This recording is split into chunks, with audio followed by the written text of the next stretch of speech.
Okay, I'm torquing down the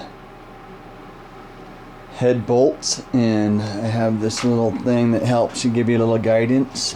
And if you look closely, I start at essentially 90, and then I rotate up, which I don't know how much this little tool really helps. Maybe I'm using it wrong. Anybody else out there in YouTube land, educate me. But essentially, let's see if I can record this. I feel like this is 90 degrees. It's kind of a wobbly tool. My socket is not very good. And then I have a little thing to make it easier.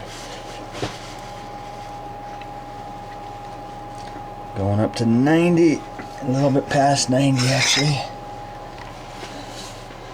So hopefully that came out on video. Maybe that wasn't quite 90. Yeah, it's a little bit off of 90. I'm not going all the way.